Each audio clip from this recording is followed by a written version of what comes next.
항상 기도하며 깨어 있으라. 주님의 말씀을 생각하면서 우리가 특별 새벽 기도를 하고 있습니다. 오늘은 너희가 믿지 아니할 것이요, 이런 제목으로 하나님 말씀 나누도록 하겠습니다. 오늘 말씀에서 보면 이른 아침에 사내들인 공회 앞에서 재판을 받으셨다, 이렇게 설명이 되고 있습니다. 66절 함께 읽어보겠습니다. 날이 새매 백성의 장로들 곧 대제사장들과 서기관들이 모여서 예수를 그 공회에 끌어들여. 아멘. 이 모임이 소집된 이유는 예수님에 대한 소송 절차에 합법적인 형태를 부여하려고 한 것 같습니다. 그러나 이들의 모임은 공정하게 사건을 다루지를 않습니다.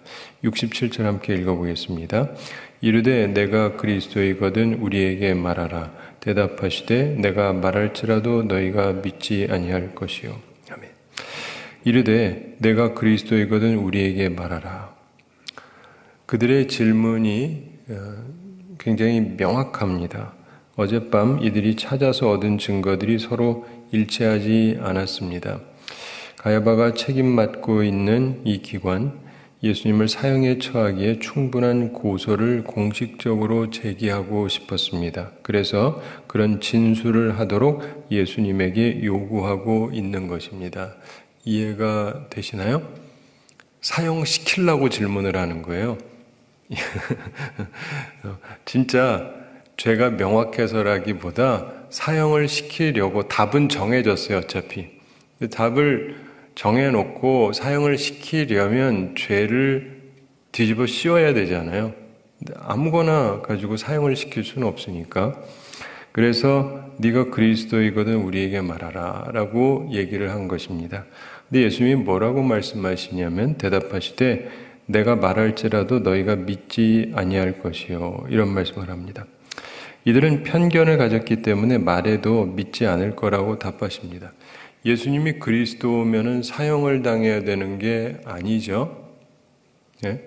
그들은 예수 그리스도, 그리스도를, 예수는 이분의 이름이고 그리스도는 직책인데 기름 부음 받은 자다, 뭐 이런 뜻인데, 뭐 우리로 말하자면 제가 김용일 목사죠. 근데 김용일이라는 건 제 이름이고 목사는 제 직책을 얘기하는데, 이들은 그리스도를 기다리고 있었습니다. 그분이 그리스도다 그러면은 그게 사실인가 아닌가를 생각해 보는 게 더 맞지 않겠습니까? 근데 그들은 그거 알아볼 생각이 없어요.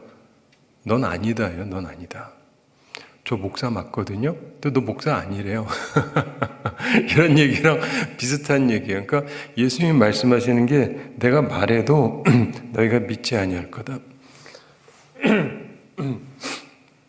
바로 여기에 인생의 비극이 있습니다. 말해도 믿지 아니할 거다. 팩트가 하나도 중요하지 않은 사람들. 근데 그게 예전이나 지금이나 앞으로도 그렇겠죠. 그래서 교회는 다니고 직분은 있지만 지옥 갈 사람은 반드시 있을 거라고 저는 믿습니다. 왜냐하면 교회 다녀요. 직분도 있어요. 그러나 믿지를 않거든요. 그러면서 믿는 척은 해요. 하나님을 경외하는 척은 하고 하나님 이름을 사용하고, 그러나 자기들 스스로가 믿지 않는 사람들. 그들이 갈 곳이 천국일 수는 없죠. 근데 예수님께서 이들을 보면서 그 말씀을 명확하게 하십니다. 내가 말할지라도 너희가 믿지 아니할 것이요. 오늘날에도 그런 사람들이 굉장히 많습니다. 교회 안에도 그렇고 사회도 그렇고 바깥도 그렇고 다 마찬가지인데, 어떤 사람들은 그게 그러냐를 진짜로 알아볼 생각이 없어요. 처음부터 정해져 있어요. 처음부터 정해져 있어요. 너는 죄인이다. 끝. 이거예요. 그 진술해라예요. 진술이 뭐냐? 그랬다는 거. 그럼 그게 진짜 죄냐 아니냐를 다룰 생각은 없어요. 그냥 죄로 정해놨으니까 자기들은. 힘 있는 자들이 정해놓은 거예요. 그리고는 그냥 그럽니다. 그래서 무슨 말을 해도 안 믿습니다. 여러분, 안 믿는 데는요, 대책이 없습니다. 저희 아버님이 목사님이셨기 때문에 많은 사람들을 보시고 때로 의부증, 의처증 뭐 이런 얘기 들어보셨죠? 네. 그런 사람들이 있어요. 약간 정신적으로 이상이 있는 분들이 있습니다. 자기 와이프가요, 딴 남자랑 막 이상한 짓을 한대요. 아무 짓도 안 했는데. 그리고 혹은 내 남편이 딴 여자랑 막 그런 짓을 한대요. 아무 짓도 안 했는데. 이런 걸 의부증 의처증이라고 그래요. 아니, 진짜로 뭔 짓을 한 걸 뭔 짓 했다 그러는 건 의부증 의처증이 아니건 팩트니까. 그런데 아무 일도 없어요. 그런데 해가지고 이거를 방어하려고 뭔 짓을 하는데 제가 여기선 얘기를 안 하겠습니다. 근데 야, 끔찍하다. 어떻게 저런 짓을 다 하나 싶은 사람들이 있어요. 그게 뭐예요? 정신병이에요, 정신병. 그래가지고 상대방에 대한 의심이 있으니까 의심스러운 일을 한 게 하나도 없는데 내 머리가 그렇게 돌아가는 거예요. 보인대요, 보인대. 보인대. 딴 인간이랑 하고 있는 게 보인대요. 아, 참 피곤한 일이죠. 그러니까 우리 인생을 살아가면서 보면은요, 어떤 사람들은요, 안 믿고 못 믿고 믿을 생각이 없어요. 근데 우리가 특별히 믿음 생활을 하면서 중요한 것은 믿을 분을 믿고 믿을 걸 믿어야죠. 그렇지 않습니까? 제가 예전에 목회하면서 간혹 이런 분들이 있어요. 목사님 편든다고. 누가 목사님을 막 이렇게 거짓말로 모욕을 하거나 욕하거나 그러면은 자기 딴에는 이제 보호해 준다고, 변호해 준다고 뭐라 그러는지 아세요? 아, 목사님도 사람인데, 목사님도 사람인데 그럴 수 있지 않냐. 근데 참 답답한 게 목사가 아무 짓도 안 했는데 그럴 수 있지 않냐, 이건 뭐예요 또. 참네. 진짜 무슨 짓을 했으면 그 말하는 게 그나마 변호가 되겠죠. 그 목사님도 사람이니까 그런 일을 할 수 있죠. 할 수 있지만 목사는 아무 짓도 안 했는데 왜 목사도 사람이니까 이해하라는 말을 해요. 그 말 자체가 뒤집어 씌우는 거지, 같이. 그러니까 이 얘기는 뭐냐면 자기도 못 믿는 거예요, 사실은. 이렇게 변호해주는 척하지만. 근데 우리가 살면서 보면은요, 나는 과연 믿음이 있는가? 여러분, 세상에 믿을 놈 하나도 없다 그러기도 하지만 진짜 믿을 놈이 하나도 없는 건지 내가 아무도 안 믿는 건지는 별개 문제예요. 왜냐하면 사람이 하나님처럼 믿을 존재는 없죠, 당연히. 사람에게는. 그래도요, 사람이 급수가 있습니다. 그래도 좀 믿어도 되는 사람이 있어요. 아세요? 모르세요? 이거 모르면 인생 헛사신 거예요. 아니, 그래도 좀 믿을 만한 사람이 있어요. 어느 부분에서 어디까지. 통 못 믿을 사람이 있죠. 이 사람은 말부터 행동, 모든 게 다 거짓말이니까. 이걸 어떻게 똑같이 봅니까? 다르죠. 그래도 어떤 사람은 그래도 믿을 만한 사람이 있단 말이에요. 그래서 그거를 구분하고 살아야 돼요. 그 판단을 하고 살아야죠.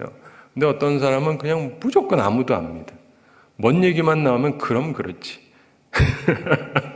본래도 안 믿었으니까 단지 뭐 욕할 건덕지가 없어서 그랬을 텐데 그럼 그렇지. 이러는 사람들이 생각보다 굉장히 많습니다. 나는 어떤가? 과연 주님께서 말씀하시면 믿는가? 예수님께서 하셨던 그 말씀을 가지고 우리는 계속 복음서를 통해서 생각을 하게 되는데 예수님이 오셨을 때 가장 최종적인 모습이 나타났지만 예수님 때뿐만이 아니고 구약 성경에서도 보면 하나님의 사람들이 많이 있었죠. 근데 그분들이 와서 얘기할 때 백성들이 다 받아들이고 회개하고 돌이키고 혹은 그분들의 인도함을 받았느냐? 아닌 경우가 굉장히 많죠. 그래서 오히려 선지자들을 괴롭히고 심지어 돌로 쳐 죽이기도 하고 이런 일들을 했었습니다. 왜요? 안 믿으니까. 그분이 진짜 하나님이 보내신 분이고 하나님의 말씀을 하는 분이라고 생각하면 그렇게 핍박할 수 있겠어요? 근데 안 믿으니까. 근데 그게 이스라엘의 역사예요. 하나님의 택한 백성들인데 하나님이 보낸 사람을 계속 안 믿어요. 그리고 핍박을 해요. 예수님이 그 설명을 계속 하셨죠. 그리고 최종적으로 도저히 안 되겠다. 딴 사람 보내서 그러나 보다 내 아들 보내자 해서 하나님께서 독생자 예수 그리스도를 보내셨다는 거잖아요. 그래서 이번에는 그런데 이번에는 더 나아가서 아예 그냥 죽여버리자 이러고 나왔다는 거잖아요. 그게 예수님의 설명이에요. 그럼 우린 들으면서 참 유대인들은 참 나쁜 종인가 보다. 유대인들만 그런 게 아니라 죄송합니다. 우리도 다 비슷해요. 다 비슷해요. 우리 같으면 안 그랬을 텐데. 안 그러긴요. 다 똑같지. 그게 많은 사람들이 갖고 있는 모습이니까 그러니까 나도 그럴 수 있다는 생각을 하셔야 여러분이 나쁜 짓을 안 해요. 나는 안 해. 이런 사람들이 하면서도 아무런 이 자기에 대한 점검이 안 되는 거예요. 근데 그래도 조심하면서 나도 그런 실수할 수 있을 텐데 조심하자 해야 조심이 되는 거죠. 아니면 안 됩니다. 그러므로 여러분도 생각을 해보십시오. 주님의 이 말씀을 보시면서 내가 말할지라도 너희가 믿지 아니할 것이요. 이 부분에서 잘 생각해 봐야 됩니다. 주님의 말씀을 듣는다고 다 믿는 게 아니에요. 믿음은 들음에서 나는 게 사실이고 그리스도의 말씀을 들음으로 믿음이 생기긴 하는데 또 다른 성경 말씀에 보면은 믿음은 모든 사람의 것이 아니다라는 말씀이 있어요. 그래서 믿음은 하나님의 선물입니다. 그래서 생각하셔야 돼요. 어려서부터 그렇고 나는 잘 믿겼다. 이게 은혜예요, 은혜. 하나님께서 내게 믿음을 주셔서 믿기는 걸요. 성경을 보면 믿기고 이게 은혜예요. 어떤 사람은요, 아무리 봐도 안 믿겨요. 무슨 설교를 들어도 안 믿겨요. 뭔 얘기를 들어도 안 믿겨요. 이런 사람들이 있습니다. 불행한 사람들이죠. 그러므로 나는 믿음이 있는가? 이 기간을 지내면서도 나는 믿음이 있는가? 그리고 하나님께서 내게 믿음을 주셨는가? 그렇다면 참으로 감사한 것이고 여러분의 마음속에 믿음이 없다면 기도를 항상 하셔야 돼요. 주님 제게 믿음을 주시옵소서. 믿음이 없이는요 아무것도 안 돼요. 그 무엇을 하나님이 줘도 좋은 줄도 모릅니다. 좋은 걸 줘도 좋은 줄 몰라요. 제가 자주 말씀드리는데 이젠 저도 목회를 좀 하다 보니까 제가 신학교 졸업하고 신학대학원 졸업하고 올해 만 30년이거든요. 많은 분들을 접하면서 느끼는 것 중에 하나가 제가 어렸을 때는 잘 모르다가 조금 나이가 들면서 느끼는 게 진짜 하나님은 사랑이시다 하는 생각이 들어요. 하나님은 물론 정의로우시고 공의로우신 분이기도 하지만 하나님은 참으로 사랑의 하나님이셔서 성도들을 참 사랑하시는구나 하는 걸 제가 많이 느끼게 됩니다.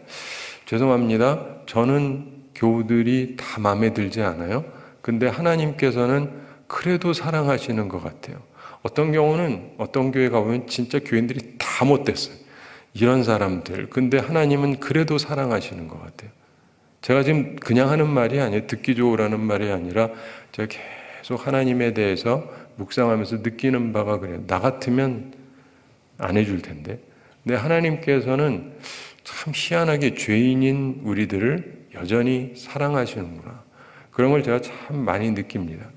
그러면서 하나님께서 그렇게 사랑해 주시고 많은 사람들에게 기회를 주세요. 우리 예수님이 오셔서 전하신 것이 복음이거든요. 복음은 좋은 소식이지 않습니까? 좋은 소식을 주시고 그리고 그냥 막연하게 하나님이 구원하신다 뿐 아니라 그것뿐만이 아니라 삶 속에서 진정으로 기회를 하나님이 많이 주세요. 제가 보면서 교우들하고 만나고 대화하고 또 상담도 하고 그러면서 기회를 봐서 기회가 왔다는 걸 알아서 설명을 드려요. 굉장히 좋은 기회입니다. 영어로 once in a lifetime chance입니다. 일생에 한 번 올까 말까한 기회입니다. 그러면 주님이 주신 거니까 잡아야 되잖아요. 상당수의 교인들이 안 잡아요. 와, 이상하다. 아니 로또 당첨됐으면 찾아가야 되는 거 아니에요? 그런 것처럼 로또보다 더 정확하게 하나님께서 이 복 주시려고 기회를 딱 잡아서 주셨는데 왜 안 잡아요? 제 말을 안 믿으니까. 제 말을 안 믿으니까 목사가 뭘 알아. 근데 제가 뭘 아는 게 아니라 저도 꽤 알아요. 저도 꽤 알아요. 근데 적어도 판단력은 있어요. 그리고 괜한 짓 하라고 하는 사람은 아니거든요. 근데 이건 진짜 하나님이 주신 엄청난 기회인데 안 잡아요. 근데 그런 분들이 생각보다 너무 많아요. 개인적으로도 그렇고 교회도 그래요. 교회도 하나님께서 복을 주시려고 정말 이런 기회가 있나 싶게 하나님께서 기회를 주세요. 헌신할 것도 없어요. 그냥 잡기만 하면 돼요. 내가 뭔가를 많은 걸 해야 얻을 수 있는 거하고 그냥 잡기만 하면 되는 거하고는 다른 거 아시죠? 네. 근데 교회도 그래요. 하나님께서 엄청난 기회를 주셨어요. 장로님들한테 설명하고 이건 하나님이 주신 정말 다른 교회에는 주어지지 않을 만한 엄청난 좋은 기회입니다. 당회에서 부결이 돼요. 내가 떠나왔으니까 하는 말이에요. 거기 있을 땐 이런 말 안 하죠. 그러면 또 교회가 뒤집어지니까. 근데 보면서 내가 느끼는 게 왜 이러실까? 자신들에게 엄청난 기회인데 자신들 그리고 후손들을 위해서 엄청난 좋은 걸 하나님께서 다 준비해서 먹어라 하고 주셨는데 상을 뒤집어 엎는 게 싫다는 거예요. 그러면서 저는 하나님의 답답하심을 항상 느낍니다. 하나님은 하나님의 백성들을 사랑하시고 개별적으로 또 교회를 향해서 이렇게 좋은 기회를 주시고 좋은 걸 주시는데 너무나 많은 사람들이 그걸 받아들이지를 않습니다. 근데 왜 안 받아들이느냐면요. 예수님을 왜 안 받아들였습니까? 예를 들면 제가 제 얘기도 했는데 제 말을 왜 안 믿었을까요? 이유는 아주 간단합니다. 왜냐하면 예수님의 말씀을 들으면 예수님이 메시아잖아요. 그럼 이분을 존중해 드려야 되거든요. 그게 싫은 거예요. 별거 아닌데 굉장히 중요한 거예요. 이분이 메시아라고 인정하는 순간 이분을 존중해 드려야 되잖아요. 이게 싫은 거예요. 그래서 예수를 없애버리고 그래도 나는 충분히 잘 살 수 있다라고 하는 거예요. 개별적으로도 그렇고 교회 안에서도 그렇고 저분 이렇게 밀어 제끼는데 왜냐? 저분 말 안 들어도 우리 충분히 잘 먹고 잘 살 수 있다예요. 근데 그게 그렇지가 않습니다. 인생이라는 게. 기회라는 건 자주 오는 게 아니고 자주 맨날 오는 게 뭔 기회겠어요. 정말 엄청나게 주님께서 좋은 기회를 주시는데 이거를 가볍게 버리는 사람들이 너무 많아요. 마지막 심판날 알게 되겠죠. 주님께서 쫙 파노라마처럼 보여주시면서 너에게 그때 그게 엄청난 기회였다. 뭐 그때 가서 후회해도 늦는 거겠죠. 근데 예수님이 말씀하실 때 그랬고 그게 과거에도 그랬고 예수님 이후에 지금 이 세대도 또 앞으로도 그런 부분들이 있을 거예요. 여러분은 하나님께서 나를 사랑하시고 나를 위해서 기회를 주신다고 하는데 그럼 주의 종을 통해서 내게 이건 기회다라는 말이 주어지고 얻은 적이 있나요? 있어야 정상이에요. 그리고 그게 많아야 정상이에요. 그리고 그게 많아야 복이고 복이 넘치는 삶이죠. 근데 하나도 없다. 그거는 왜 없을까요? 그냥 안 믿으니까. 자주 말씀드리는데 어떤 사람은요, 그렇다고 뭐 꼭 목사님이 뭐 이렇게 특별하게 해줘야만 되는 게 아니고, 사무엘상 같은 경우를 봐도, 사무엘의 어머니 얘기가 나오지 않습니까? 한나라고 하는 여인. 자기가 애가 없어요. 분린 나는 애가 있는데, 자기는 애가 없습니다. 하나님 앞에 와서 기도하잖아요? 뭐, 한두 해 기도했겠습니까? 오랫동안 기도했겠죠. 근데, 그때도 와서 하나님 앞에서 슬프게 기도하고 있는데 엘리 제사장이 와가지고 혼을 냅니다. 우리 식으로 얘기하면 이제 담임 목사가 와가지고 혼내는 거랑 비슷한 거예요, 제가. 그러면서 뭐 대낮부터 술을 마시고 그러냐고 여자가 이런 얘기를 하는 거예요. 근데 이분은 술 마신 게 아닙니다. 그런데 자기가 슬퍼서 그러는데 큰 소리 낸 것도 아니란 뜻이에요. 그 중얼중얼하고 있었던 것 같아요. 훌쩍훌쩍하면서. 그랬더니 이 여자가 술 먹고 와가지고 저러나 보다. 그래가지고 혼낸 거예요. 지금 뭐 하냐고. 대낮부터 술 취해가지고. 그랬더니 이분이 뭐라 그럽니까? 내 주여. 그러면서 당신 목사면 다야? 이게 아니고 제사장님 다야? 이게 아니라 굉장히 겸손하게 주여. 그러면서 높이죠. 그러면서 자기가 술 먹은 게 아니고 마음이 슬퍼서 주님 앞에 기도하는 거라고. 그랬더니 엘리 제사장이 계면적잖아요. 제가 그랬어도 얼마나 창피하잖아요. 교인이 와서 기도한 걸 모르고 목사가 술 먹고 취해서 그러냐 이런 말을 했으면 얼마나 계면적습니까? 그러니까 그러면 미안하다 그러고 무슨 일이냐 그러고 기도 제목 듣고 함께 기도합시다 하고 기도라도 해주고 이러는 게 아니라 이 엘리 제사장은요 별 관심이 없어요. 그러면 주님께서 당신이 원하는 거 들어주기를 원한다. 기도 제목도 관심이 없어요. 권사님 기도 제목 뭐예요? 집사님 권사 관심 없어요. 아무 관심이 없어요. 우는 것도 관심이 없어요. 귀찮아. 근데 이제 일단 이 상황은 모면해야 되니까 그냥 하는 말이죠. 하는 말. 그리고는 그냥 그 말하고 가버렸습니다. 그러니까 이거는 하나님께서 뭔 기회를 주셨다고 보기도 어렵고 그런데 이 여인이 어땠다고요? 그날로 수심이 사라졌어요. 왜냐하면은 제사장이 나한테 말씀했으니까 될 거다요. 지나가면서 제가 목사가 여러분 이번 기회를 통해서 기도하시는 것 응답받으시게 되길 바랍니다. 그럼 사람들이 아멘, 아멘, 아멘 그러잖아요. 근데 아멘 하고 끝나는 게 아니라 이 사람은 진짜 믿은 거라니까요. 믿어서 근심이 없어요. 믿으니까 사람들이 소리는 치는데 안 믿기니까 이제 계속 들려주기를 바라는 거죠. 그러면서도 안 믿기는 건데 이 사람은 뭐 제대로 한 것도 아닌데 그냥 주의 종이 말씀하셨으니까 이제 될 거다라고 생각하고 이제 근심이 없어요. 어떠한 경우에도 애가 안 생기던 여성이었는데 이제 나 애 생길 거라는 거예요. 그건 또 어디서 난 믿음입니까? 하여간 믿음이잖아요. 그리고는 어떻게 됐어요? 믿음대로 되었다예요.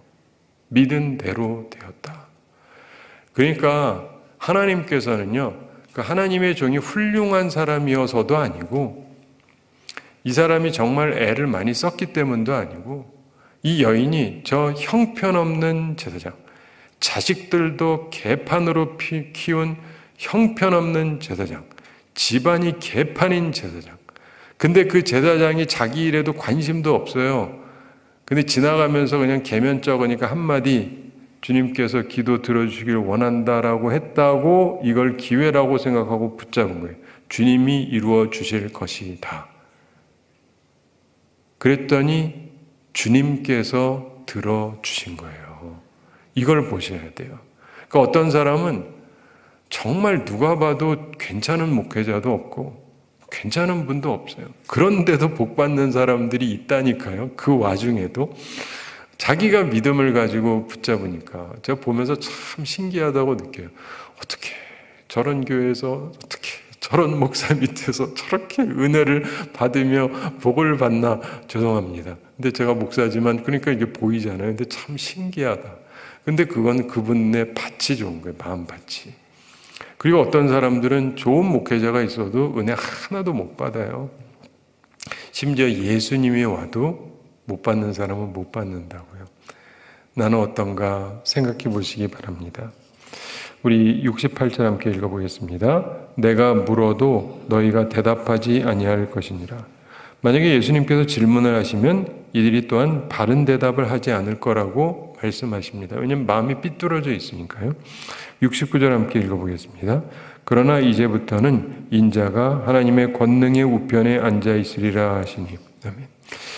그리스도가 하나님 우편에 앉는다는 것 유대인들도 알고 있었습니다. 즉 예수님께서 그리스도라고 지금 말씀하시는 셈입니다. 예수님께서는 지금 역사를 보고 계시는 거죠. 이제 죽으시고 부활하셔서 하나님 우편에 앉으실 것입니다. 자, 70절 함께 읽어보겠습니다.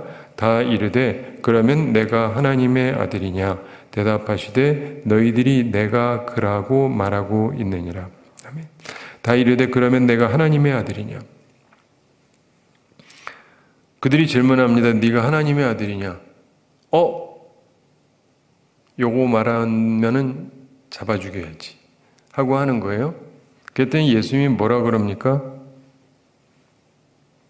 너희들이 내가 그라고 말하고 있느니라. 참 재밌는 말씀이죠. 명확하게 답하시기는 해요. 그러면서 또 동시에 죽으려고 하시는 것이기도 합니다. 그러면서 그들도 예수님이 그리스도니까 죽어야 된다라고 하는 것인데 사실은 자기들이 그리스도를 죽이면 안 되잖아요. 근데 정치적인 죄를 뒤집어 씌워서 죽이려고 하는 것인데 71절 함께 읽어보겠습니다. 그들이 이르되 어찌 더 증거를 요구하리요 우리가 친히 그 입에서 들었노라 하더라. 그들이 이르되 어찌 더 증거를 요구하리요. 이들은 이 말을 신성모독으로 들었습니다.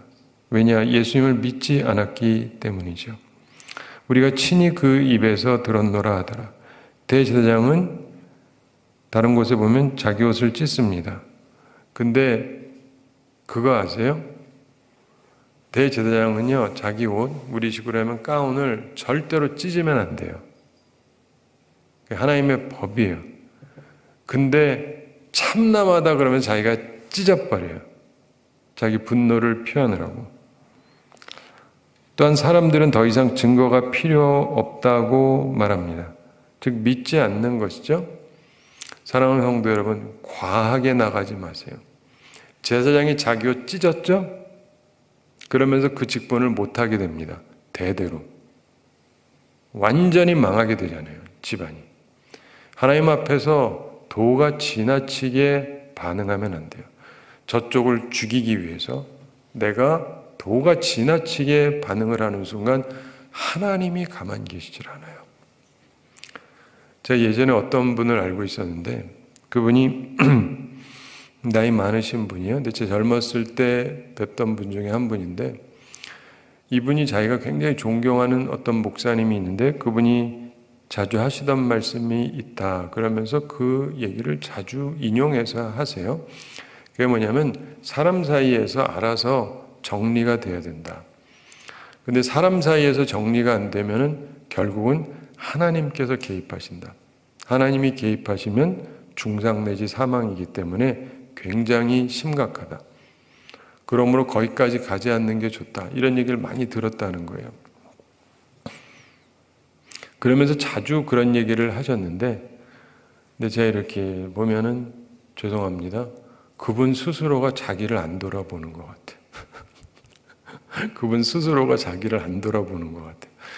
그런 말을 하면 자기도 조심해야 되잖아요. 근데 자기가 조심하는 게 하나도 없어요. 결국 그러면서 참 많은 어려움을 그분이 겪었는데 인생을 살면서 보면은요, 우리 모두 그렇습니다. 저도 그렇고 하나님 앞에서 항상 주의하면서 살아야 되는 것이죠. 그리고 도가 지나치게 하는 것은 특별히 조심해야 됩니다. 우리들은 누구나 실수할 수 있고 범죄할 수 있죠. 그러나 이게 도가 지나치면 안 됩니다. 말씀을 맺습니다. 주님이 말씀하면 뭐 합니까? 믿지 않는다면. 그렇죠? 믿지 않으면 어떤 말씀도 의미가 없습니다. 어떤 사람들은요, 말씀을 들을 때도 믿으려고 듣지 않습니다. 흠잡을 거 없나 해서 들어요. 흠잡을 거 없나 해서. 진짜 그런 사람들이 있습니다. 저주받은 영혼이죠. 도대체 할 일이 없고 시간이 없어서 남 흠잡으려고만 시간을 보내는 사람들. 진짜 저주받은 영혼이에요. 여러분은 그런 인생 절대로 살지 마시기 바랍니다. 왜 인생을 그렇게 삽니까? 주의 말씀을 받고 나를 위한 말씀을 받고 나를 점검해서 내가 온전해지려고 노력해야 되지 않겠습니까? 말씀드렸던 것처럼 우리에게는 성경과 이것은 그냥 유리같이만 작용을 하는데 반드시 은혜가 내게 임해야 돼요. 수은 입히듯이. 그래야 거울이 돼서 내 모습을 보게 되는 것입니다. 사랑하는 성도 여러분, 나에게 믿음이 있는가? 그게 중요합니다. 믿음이 없으면 진리의 말씀을 참남된 말씀이라고 들을 수도 있어요. 자기가 그냥 그렇다고 정해버린 거니까. 그러므로 나는 믿음의 사람이 반드시 되어야 합니다. 사랑하는 성도 여러분, 주님께서 그때나 지금이나 변함없는 분이시죠. 근데 그분 앞에서 우리는 어떠한 심정인가를 생각해 보시기 바랍니다. 복음은 굿뉴스, 좋은 소식입니다. 특별히 누구한테 좋은 소식이냐면은 가난한 자에게 좋은 소식이라고 그런 거 아시죠? 네, 아시죠? 네, 가난한 자에게 좋은 소식이다. 근데 왜 가난한 자에게 좋은 소식이죠? 많은 분들이 이걸 잘 몰라요. 가난한 자에게 좋은 소식이다. 뭐 부자는 아닌가? 근데 왜 가난한 자에게 복음인가? 왜냐하면 가난에서 벗어날 수 있게 해준다니까 좋은 소식이에요. 근데 어떤 사람들은 이걸 또 잘못 알아서 가난한 자가 복이 있다라고 예수님이 말씀하신 부분을 얘기하면서 그러니까 가난해야 된다라고 생각을 하는 사람도 있어요. 천만의 말씀. 가난은 시작이죠. 가난은 시작이죠. 근데 가난한 사람은 여기서 벗어나고 싶어요. 여러분 중에 혹시 가난한 분 계세요? 그리고 그대로 계속 살고 싶습니까? 그리고 계속 그대로 살아라. 그게 복음이에요? 저주지. 저 되게 힘들게 살았거든요. 근데 평생 그러고 살아라. 그게 복음입니까? 저주지. 그건 복음이 아니에요. 거기서 벗어날 수 있다고 해야 복음이죠. 그렇잖아요. 근데 예수님이 오셔서 전하신 게 두 글자로 뭐라고요? 희년이에요. 희년. 유앙겔리온. 그래서 유앙겔리온 복음의 핵심은 그 주빌리라는 거예요. 희년. 희년이라는 게 혹시 잘 모르시는 분을 위해서 다시 한번 설명드리면 일주일에 한 날이 안식일이잖아요. 근데 연도 있어요. 연에 7년에 한 번이 그 안식년이 있습니다. 근데 안식년을 7번 하면 49년이 되잖아요. 그래서 7번 하고 나서 또 한 날을 희년이라고 그래요. 50년째. 근데 그 희년과 안식년과 안식일의 차이가 있어요. 안식일은 일 안 해도 되잖아요. 하나님이 본래 원하시는 뜻이 우리 모두를 쉬게 해주는 거예요. 굉장히 큽니다. 지금은 많이들 쉬지만 옛날에는 7일 일하는 사람도 많았거든요. 근데 하루를 다 쉬게 해라. 네 밑에 있는 사람도 쉬게 해라. 이게 복이죠. 하루쯤은 쉴 수 있다는 게 그렇지 않습니까? 그런데 안식년이 되면 내 빚이 다 탕감이 돼요. 빚이 탕감이 돼요. 크레딧빚 다 탕감이 돼요. 성경의 원리는 이 세상은 아니에요. 그런데 본래 하나님이 하셨던 원리는 그거예요. 살다가 이게 재정 관리가 잘 안 될 수 있잖아요. 빚을 졌어요. 다 탕감이 되는 거예요. 빚 있는 분들은 나쁠 거 없죠. 안식년이 그것도 좋지만은 희년은 최고입니다. 왜냐? 땅까지 받아요. 여러분 중에 집 없고 땅 없는 사람들 다 집 생기고 땅 생긴다고 거저 싫으신 분. 정신 나간 사람이 아닌다면 좋죠. 근데 이게 공산당이 아니고 하나님의 뜻이라고요. 그래서 국가가 소유하고 뭐 이렇게 쓸 수 있게 한다가 아니라 아니 내 거로 주는 게 내 거로. 공산주의 이런 거하고는 완전 딴 얘기예요. 하나님의 뜻은 뭐냐면 우리 모두가 우리의 몫이 있고 모두가 잘 사는 게 하나님의 뜻이라고요. 우리 소유가 있어야 돼요. 땅도 있고 집도 있어야 돼. 이게 하나님의 뜻이에요. 성경 좀 잘 보세요. 가난하게 살라고 하나님의 뜻 아닙니다. 다들 잘 살라고 하나님의 뜻이에요. 그래서 땅이 있고 집이 있고 잘 살 수 있어야 돼. 내 기업이 있고 살 수가 있어야 됩니다. 근데 하다가 보면은요, 또 이거 재산 관리 잘못해가지고 또 파는 사람이 있잖아요. 그래가지고 이렇게 되면 아버지가 좀 관리를 잘 못한 사람은 맨날 하는 얘기, 부모 잘못 만나가지고 나는 흙수저라서 힘들고 벗어나기가 힘들죠. 누구는 부모가 이거 관리를 잘해가지고 남겨주는 게 많아서 좋고, 근데 이거를 정리하는 게 50년에 한 번씩 본래 있어야 된다는 게 하나님의 뜻이에요. 그래서 다 돌려줘야 돼요. 본래 주인에게. 그렇게 해가지고 각자의 몫이 다시 돌아갑니다. 기분이 나빠요? 좋아요? 좋잖아요. 이게 희년의 의미예요. 이게 복음의 의미라고요. 그러니까 가난한 자에게 좋은 소식이죠. 가난한 자 계속 가난하게 살라는 저주가 아니고 계속 가난하게 사는 게 복이라는 뜻이 아니고 가난한 자에게 복이 임하는 거예요. 그러니까 이걸 잘 이해하셔야 됩니다. 그렇다고 한다면 이 원리가 여러분에게도 적용이 되고 있느냐를 생각해 보셔야 돼요. 예수 믿고 내 삶이 변화됐는가? 내 삶에 은혜가 임했는가? 임해야 맞는 거예요. 근데 또 이렇게 얘기하면 뭐그 번영신학이라는 둥 막 이렇게 헛소리하는 사람들이 있는데 그게 아니고 성경을 좀 제대로 보라고요. 모두가 잘 사는 게 하나님의 뜻 맞습니다. 아멘이 굉장히 적게 나오지만 모두가 잘 사는 게 하나님의 뜻 맞아요. 여러분 다 잘 사셔야 돼요. 여러분들 다 땅 있고 집 있고 잘 먹고 잘 사는 게 맞아요. 그렇게 하면서 남의 눈치 안 보고 살고 내가 여력 있게 살고 또 여력이 있어 남도 도우면서 살고 이게 하나님의 뜻입니다. 그럼에도 불구하고 주님이 그 말씀하셨죠. 가난한 사람은 끊어지지 않을 것이다. 왜냐하면 인간의 욕심이 있기 때문에 가난한 사람이 끊어지지 않습니다. 그래서 선한 믿음의 사람들이 항상 나누며 살아야 돼요. 안 그럼 세상은 살기 힘든 세상이 되는 거예요. 이 근본적인 원리를 이해하면서 여러분이 먼저 복을 받고 복을 나누세요. 자, 한 가지 예만 더 말씀드리면서 말씀을 마치겠습니다. 우리가 비행기를 타면은요, 혹시 만약의 경우 산소가 부족할 수 있으니까 이렇게 산소 마스크가 오면 이제 쓰라 그런 얘기를 합니다. 그러면서 항상 주의사항이 있어요. 우선 당신부터 쓰십시오. 내 옆에 내 애가 있을 수 있잖아요. 그럼 부모 입장에서 애부터 해야 되잖아요. 애부터 하지 말고 당신부터 쓰시고 그 다음에 애 쓰여 주십시오. 이유가 뭔지 아세요? 애 하다가 내가 기절할 수가 있어요. 근데 애는 날 못 돕잖아요. 근데 내가 하면 애 조금 늦어도요 죽진 않아요. 그래서 하면 되거든요. 이게 복음의 원리예요. 받아야 나눠주죠. 나도 없는데 뭘 줘요. 은혜 받으셔야 돼요. 복 받으셔야 돼요. 그래야 또 흘려보낼 게 있죠. 흘려보내래 받은 것도 없는데. 이해가 되세요? 받고 흘려보내시고 이게 같이 있어야 돼요. 이해가 되셨죠? 바라기는 이 말씀을 기억하면서 믿지 않는 사람 되지 말고 믿는 사람이 돼서 주의 은혜 가운데 거하며 살아가는 우리 모두가 되기를 바랍니다. 우리 함께 기도하겠습니다. 사랑의 하나님 아버지, 우리를 사랑하시고 오늘도 저희에게 귀한 말씀 주심을 감사드립니다.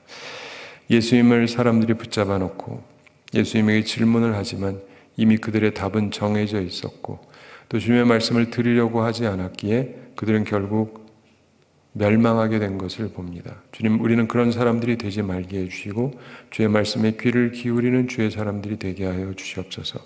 그래서 우리가 예수 그리스도로 인한 복을 받고 또 복을 다른 사람들에게 나누며 살아가는 귀한 삶을 살아가게 하여 주시옵소서. 주여, 우리 모두를 복되게 해주시고 하나님의 말씀을 온전히 깨닫고 살아가게 하여 주시옵소서. 주님, 우리들은 힘이 부족하오니 주의 성령으로 저희들을 도와주시고 저희들을 감화감동시키시고 좋은 사람들이 되게 하여 주시옵소서. 오늘도 주님 앞에 나온 모든 성도들 기억해 주시고 우리 성도들 영육간에 강건케 해주시고 일용할 양식 공급하여 주시고 시험에 들지 않고 악과 싸워 이기는 죄 용사들 다 되게 하여 주시옵소서. 오늘도 주님 앞에 나오며 예물을 드리는 성도들이 있습니다. 주님께서 기쁘게 받으시고 흠양하시고 주의 나라와 영광을 위해 아름답게 사용하여 주시옵소서. 주님, 오늘도 저희와 함께 해주시고 주님께 영광 돌리며 살아가게 하여 주시고 우리가 하는 많은 일들을 통하여서 많은 사람들에게 유익이 되는 귀한 삶을 살아가게 해주시고 복음에 합당한 삶을 살아가는 저희들 다 되게 하여 주시옵소서. 감사드리며 예수님의 이름으로 기도드리옵나이다. 아멘.